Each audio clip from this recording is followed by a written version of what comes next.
Hello everyone and welcome to the lecture on skin, hair, and nails. This is Dr. Sutton and I will cover skin, hair, and nails here and then nutrition in the next video. So let's do a quick review of skin structures. The skin is made up of the epidermis, dermis, and subcutaneous tissue. The accompanying structures are the hair, nails, and sebaceous glands, and sweat glands. The thickness of the skin varies according to the location and site on the body. This is a great cross-section of the skin, and if you know this, it will be very helpful to visualize sort of what's going on if there's an abnormality in the skin. The sweat glands, which cover most of the body, are broken down into two types. The eccrine glands cover most of the body and are essential for temperature regulation, and apocrine glands are found in the axilla, genitalia, and the areolas and are important in excretion. So let's review the function of the skin. Remember, it is the first line of defense against infection and injury. It protects us from the environment. It's very important in temperature regulation, fluid and electrolyte balance, sensation, which protects us from injury through pain sensation, but is also important for normal everyday function and for pleasure. It helps with absorption and excretion. It can excrete urea if the person's kidneys are failing. So it does have important functions in excretion. And of course, it's very important in the synthesis of vitamin D. One thing I want you to know is that the integumentary system provides general information about all body systems. A patient may have a primary dermatological problem, but there may be something going on in another body system, such as respiratory and cardiac, and the skin can give us a good idea of what's going on in those systems when we look at color, temperature, and other characteristics. So, information that we can get from other body systems. Respiratory, if a patient is well oxygenated, their skin should look pink. Okay, if they're not well oxygenated, their skin might be colored dusky or bluish. Cardiovascular system, we can get an indication of the cardiac output by looking at the color of the skin and if there are any wounds on the periphery, especially in the legs. That could give us a good idea of peripheral vascular disease. In terms of gastrointestinal system, we get an idea of the ability of the skin to excrete, and it may indicate malabsorption or elimination problems. Again, by the color here, I think about jaundice. In genitourinary system, or GU, are there problems with the kidneys such as poor filtration, or do we have anemia where again the color is very pale? Remember, anemia is related to the renal system because kidneys produce what hormone that stimulates red blood cell production?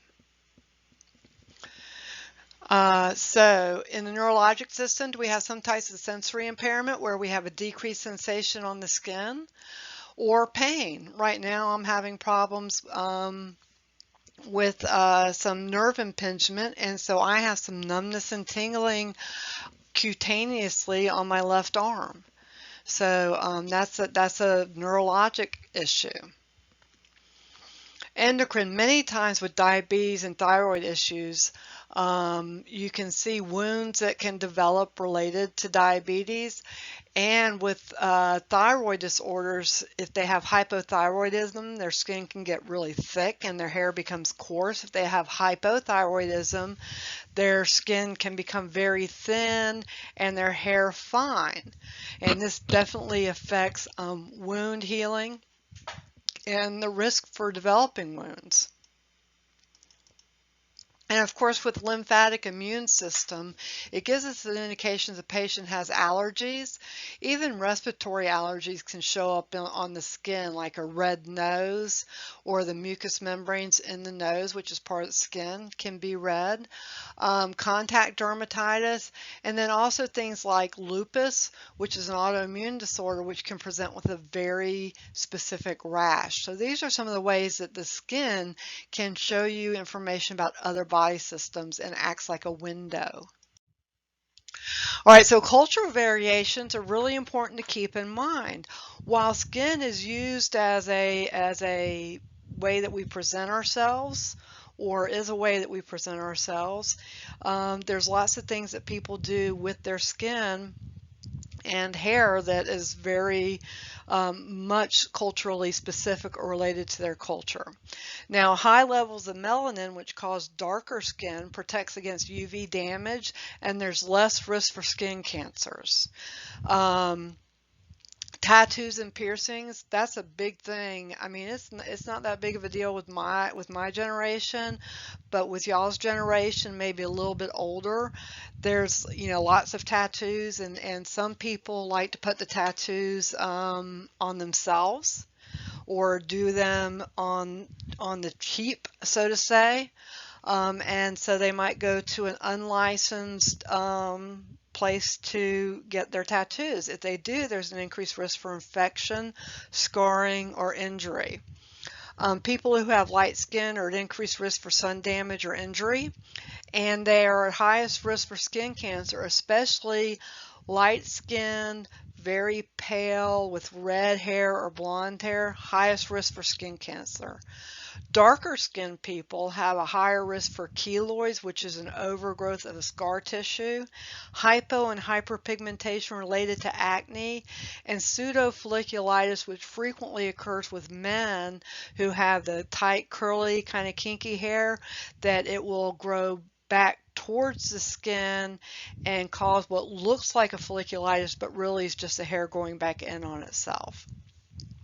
Skincare practices can vary by culture, and not just culture related to what we generally think of as religious or ethnicity, but older people may not bathe as frequently because their skin is very thin and very prone to dryness. People washing hair is very different across different ethnicities and cultures. Hair removal, I can remember my husband coming home and I'd had to have some kind of surgery and I hadn't been able to shave my legs, and he said, "Oh, nobody shaves their legs in Europe." And I'm like, "What?" But they don't. I mean, apparently, where he was exposed to, they didn't. So hair removal practices can be really different. And then body modification, which refers to tattoos and piercings and other modifications to the skin. Just make sure that you're aware that these can vary by cultures, and work on acceptance and not just tolerance, right? Okay, the aging adult, as a person gets older, they have atrophy in all their organ systems, but we see it most with the skin because that's what we visualize. So there's a thinning of the epidermis. The skin can become very papery, and you can and kind of translucent. There's decreased collagen and elastin, so the skin's not as mobile or elastic. It doesn't bounce back as well. There's decreased subcutaneous fat, which increases the risk for injury. And there's also decreased sweat and sebaceous glands, which can increase the risk for heat or cold injuries, as well as increased dryness. So people, as they get older and they have the atrophy of their skin structures, are at increased risk for wounds and skin tears. That includes pressure ulcers, bruising, because of the decreased collagen and elastin, heat and cold injuries, senile purpura. Now, senile just means old. It doesn't mean demented. Senile in this kind of context just means old. And purpura are kind of big lakes of bruising that sit just under the skin. They can have slowed healing, and xerosis, not xerocid, but xerosis ends in an S, which means dry skin, and pruritus, which is itchiness.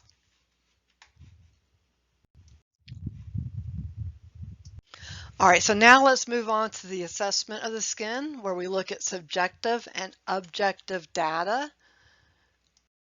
But first, Remember that assessment of the skin occurs during every patient interaction and is integrated in the head-to-toe assessment and is not a separate assessment such as pulmonary, musculoskeletal, or neuro.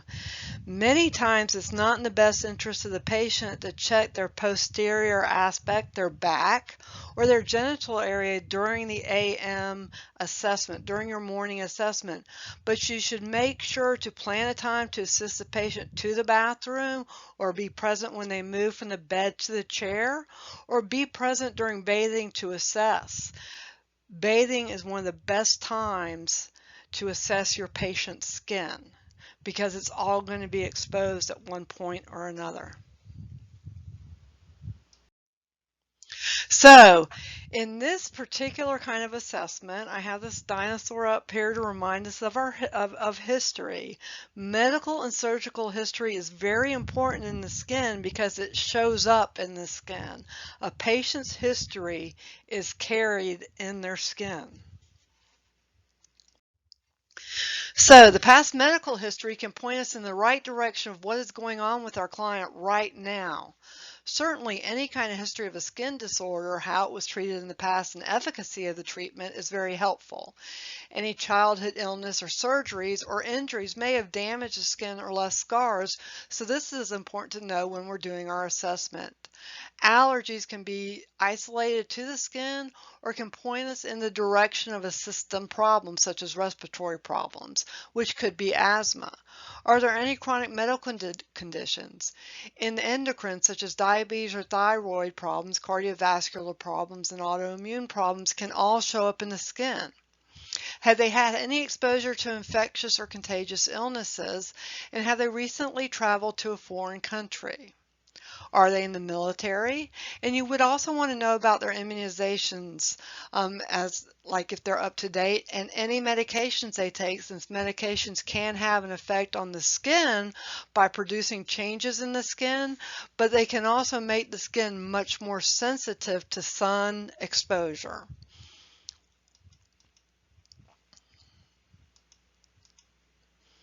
You also want to know about sun exposure and sunburn and any piercings and tattoos. And we look at the sun exposure and sunburn because those are risk factors for skin cancers. But you also want to ask them about their current practices as well, health promotion practices. You also want to ask them about their family history. It covers many things in the past medical history, but you have to think here, is this genetics or is this the patient? What kinds of family histories they have can tell us whether they have a skin disorder that is local or systemic, and what are their risk factors. Eczema can point us to a problem with allergies, and eczema can be a genetic or inherited type of problem. So it's important to ask about that family history. So objective data, remember, is all about asking the questions. There are specific questions with the rationales in your book on page 200 to 204. Remember, we do not, we don't cover problems, skin assessment of pregnant women, adolescents, children, or infants here. You guys will get that type of information in those specific courses. But questions should follow a logical progression, and the patient's response to a question determines what the follow-up question will be. For example, if you ask a patient if they have any past problems with their skin, and they say, yes, I used to have eczema, follow-up questions such as, well, what was used to treat it? What would exacerbate it? Have you had any problems with it since a certain age? Those kinds of questions will be asked until all pertinent information is obtained. So sometimes it can feel like you're playing 20 questions, but this is kind of the point. Just like the game 20 questions, the purpose is to gather enough information to draw a conclusion about the patient's problem, not the medical diagnosis, but the patient's main problem and how to plan for care for that patient and for patient teaching. And remember, subjective data helps guide physical assessment. We need to understand why is that information is important as part of your learning. Knowing why you ask a question is a key component to critical thinking and clinical decision making. When patients present with concerns about the skin, it is important for the nurse to gather patient data related to the history of the present illness. The nurse should inquire about onset of symptoms, severity of symptoms, treatments and home remedies used prior to arrival, associated symptoms, change in systems, aggravating and alleviating factors, as well as any current medications the patient is taking.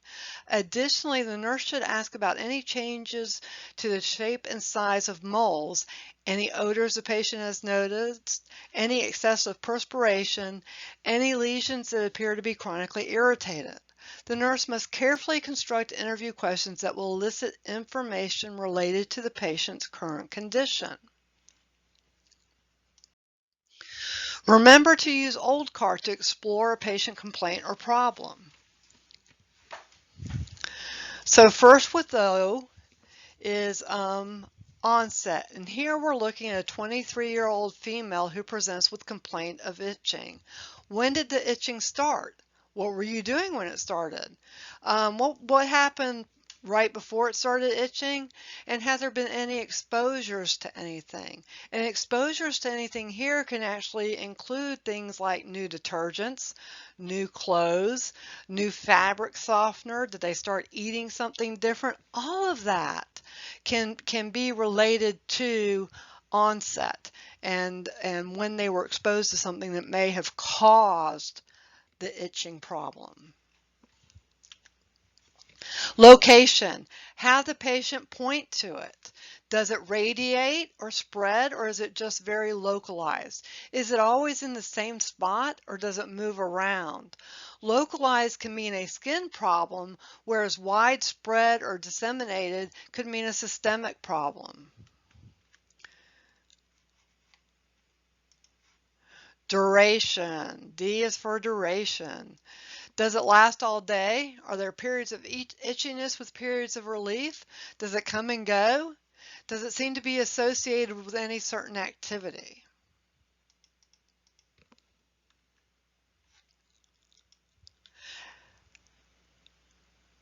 Characteristics of it. Is it mild or intense? Is it a burning itch, or is it kind of a tingling itchiness? Does it wake up the patient from sleep, or is there pain with it? A is for aggravating and alleviating, or just aggravating. So does anything seem to aggravate it? Does anything make it worse? R could be relieving. Does anything make it better? And T is treatment. Any home remedies, over-the-counter meds, lotions. Lots of people will use home remedies to treat itchiness. I once had a female patient who came in who had some vaginal itching, and she was using witch hazel, which you know is an astringent, because that's what she'd always use for itching in other parts of her skin. So it's really important to ask those kinds of questions. What kind of treatment have you done anything to try to treat it at home? And remember to, with any itch or allergies, it's very important to try to uncover potential allergens, exposures to something new. Okay. So let's take a look at the next patient. This is a 72-year-old male with a history of hypertension who is complaining that his left leg looks funny. Now, what we're going to do here is I want you to fill this in on your slides without looking at any references. And what kind of questions do you want to ask? You can check with a classmate, or I'm going to post the answers on discussion board, and you can try to see how you did. I'm trying to tug on your brain on this one. I want you to really look at it and pull in information you know about peripheral vascular disease and cardiovascular disease that you learned about in pathophys. Okay, so this is going to be posted on the discussion board by Tuesday of next week. The answers will be. So now this is another one where you're going to fill out the old card on your own without using any resources as a kind of retrieval practice. Of course, you can do this in a group or with a friend or two who are in the nursing class, or you can just participate through the discussion board. These are not graded activities, but rather interactive learning that I would do in the classroom. So fill out the old card and then check yourself on Blackboard later on or with a classmate. All right, so objective data for skin assessment is going to be gathered using inspection and palpation. Now, to prepare for the skin, hair, and nails assessment, the nurse must be sure to create an environment conducive to a thorough examination. For accurate inspection of the skin, the nurse must ensure the room has adequate lighting. Daylight provides the best illumination for determining color changes, especially jaundice. Tangential lighting is also useful for assessing contour. That means looking at it from the side with the light not pointing straight down, but from the side. Room temperature should be comfortable for the patient to prevent sweating or constriction of blood vessels. This will allow for an accurate assessment of temperature, texture, and moisture. Measuring can be done using a disposable measure tool that you can get from your facility, but I've always used my fingers for measurement. So yesterday morning when I was putting the final version of this together, I said, let me show them what I mean when I say I use my fingers. So we're going to start at the bottom right where you see my spread fingers, and then we're going to go clockwise. My spread fingers are 10 centimeters, and I found this out when I worked labor and delivery and was checking people's cervixes. So you can see there, if I stretch my fingers completely out flat, they are between my index and my middle finger on my right hand. It's 10 centimeters. Now, I'm using my left hand here because I had to take pictures using my right hand, but just imagine, okay? My two fingers, my forefinger and my middle finger, are 4.5 centimeters broad. That's the bottom left picture. Now, my first knuckle of my pointer finger is about 3.5 centimeters long. And then across the tip of my forefinger is about 1.5 centimeters. Okay, so you can use your fingers to estimate measurement, but you should never just look at something and guesstimate. Use something to measure it by. Make sure that when you prepare your patient, they have a gown with a drape so that you're only exposing one part of the body at the time. It's very important that you can look at the left and the right shoulder, the left and the right chest at the same time so that you can compare them, because color and hair distribution should be symmetrical. But you don't want to uncover them from shoulders to knees to do an assessment. You just want to uncover as much as you need to, and that's why you need gowns and drapes.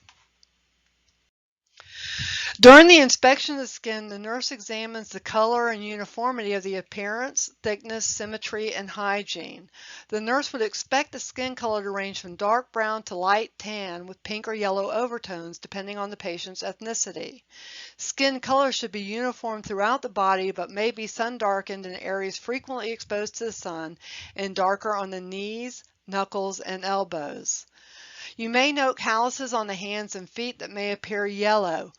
Other variations in skin include the presence of nevi or nevi, which are pigmented dots. They can also have non-pigmented striae, which are stretch marks, freckles, and birthmarks. The palms and soles of the feet may be lighter than the rest of the body, although hyperpigmented macules are commonly found on the soles. A bluish hues of the lips and yellowish brown or brown pigment to the sclera may be common in darker skinned patients. The nurse would also expect the skin to have varying thicknesses depending on the body area. No open wounds or bleeding should be occurring, and symmetry should be apparent on both sides of the body. That's why you compare side to side. The patient's appearance should show good hygiene and no signs of foul odor. Normal variations of skin are found on 205 to 212 for inspection and palpation of skin, hair, and nails. Remember, we are not covering anybody but any population but adult and older adults. During palpation, the nurse uses the hands and fingers to feel the skin, hair, and nail characteristics. The nurse should palpate for temperature, texture, moisture, and mobility of the skin. Additionally, the nurse will use the thumb and forefinger to assess skin turgor, which can indicate a patient's hydration status. The skin is pinched and should quickly return to its original position. In older people, you need to pinch the skin on the forehead or directly over the scapula or collarbone. Temperature of the skin should also be assessed on palpation by using the dorsal surface of the hand.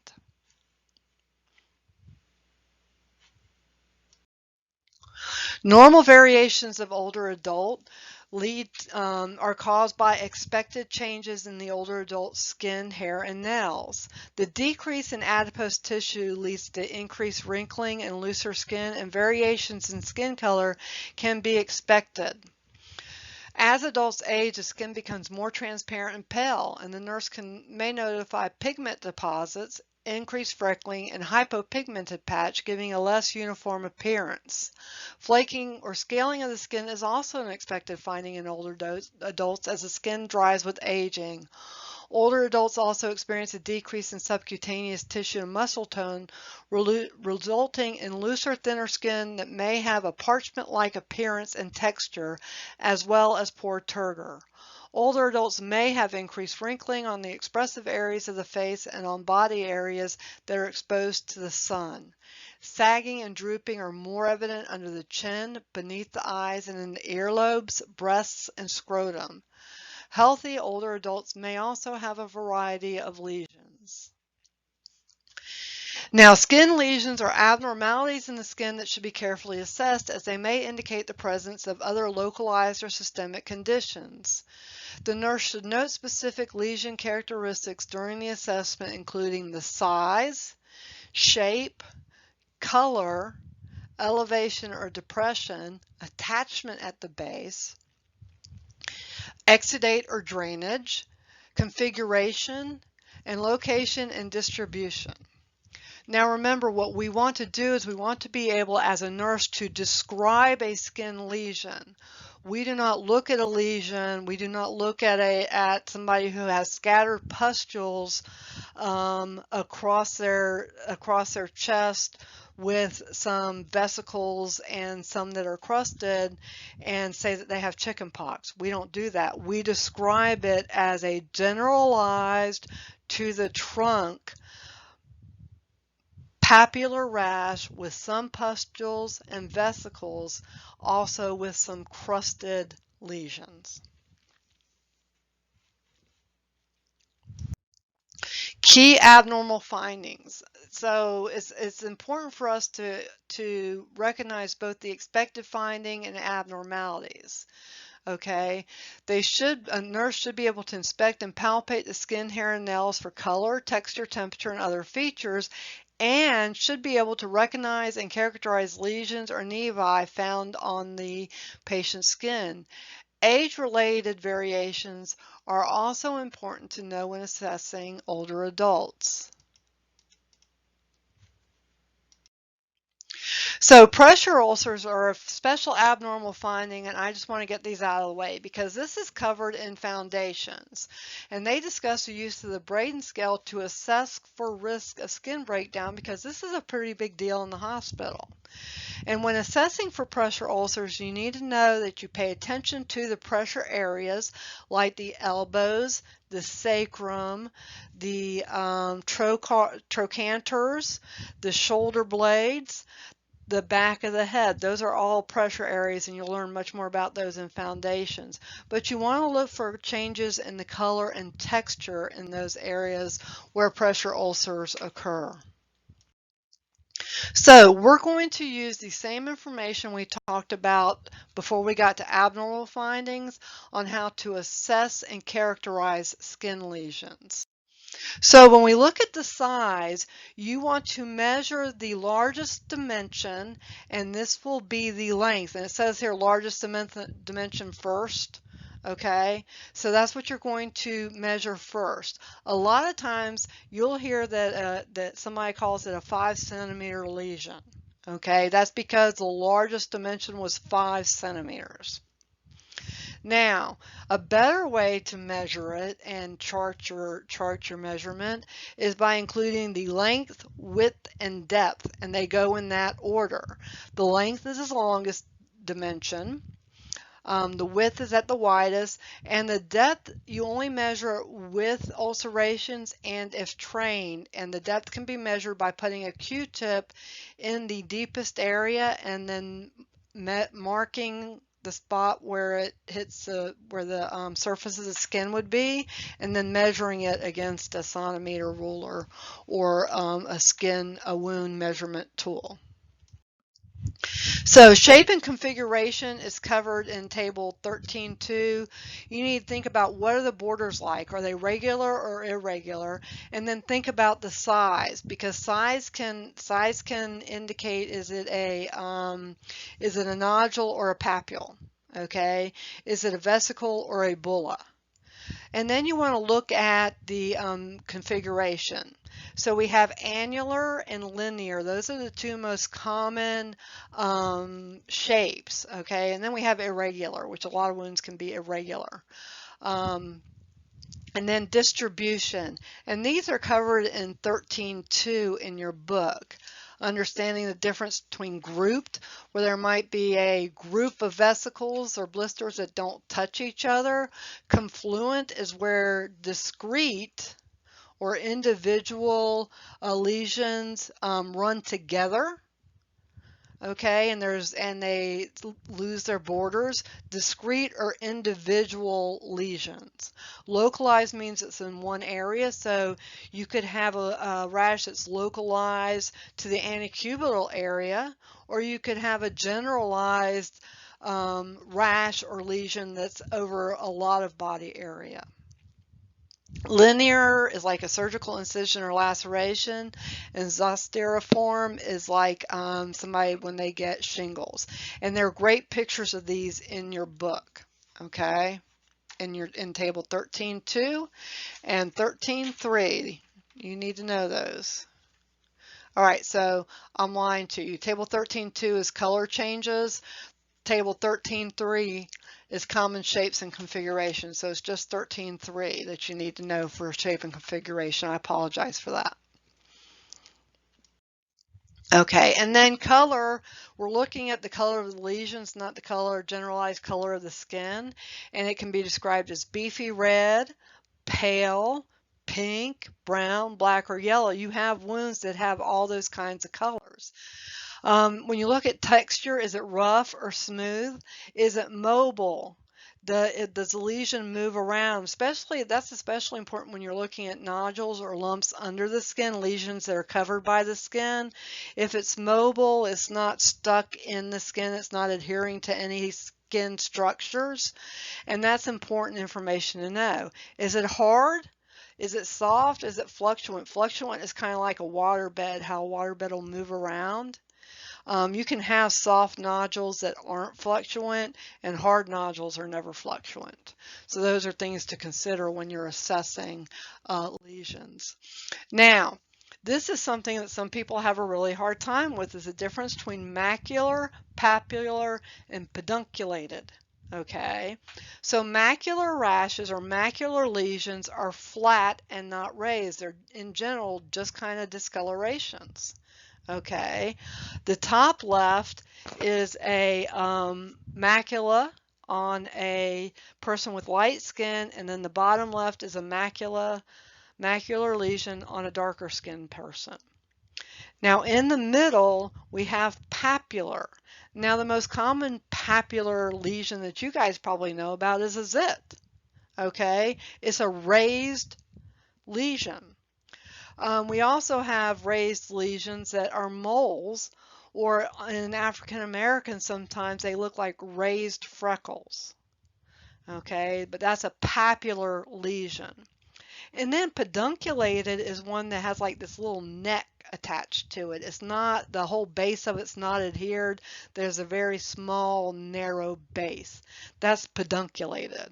Okay, so macular, papular, and pedunculated. These have nothing to do with the colors. This is just the how the lesion is raised, if it's raised or not, and how it's attached. So exudate or drainage is what's coming out of the wound, and you need to describe it using the color and the amount. Sometimes they're scant, moderate, or large amount. If you have an actual drain, you need to measure the amount. And then consistency. Is it thick? Is it thin? Is it fibrous? Is it tenacious? Does it stick? And so those are things you need to talk about. So the bottom left picture here is purulent drainage. You can see how it's thick and yellowish and tannish. And I also want you to look at this wound bed, because you can see that there is some yellowish in there. There's some beefy red, and there's definitely some paleness in there with some dark red to brownish edges. Okay.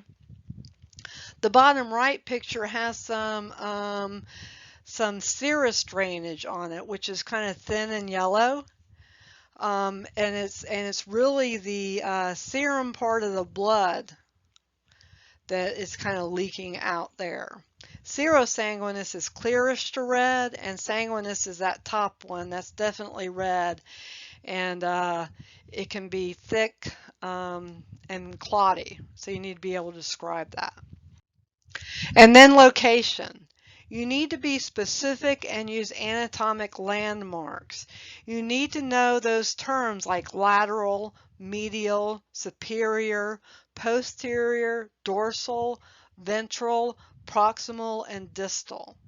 You need to use those when you are describing the location of a lesion. Now, I can't tell you how many times I've come in and somebody said that they had a lesion on their left medial thigh, and you go in, it's on the right thigh. Make sure that you're charting correctly, okay? It's a problem. All right, so primary, secondary lesions. Some people have some problems with this, but this is how I remember the difference.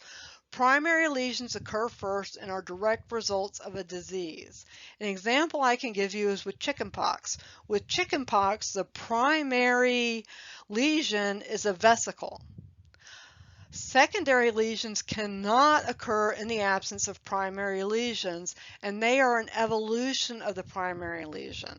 So the evolution of a vesicle in chickenpox is a crust, okay?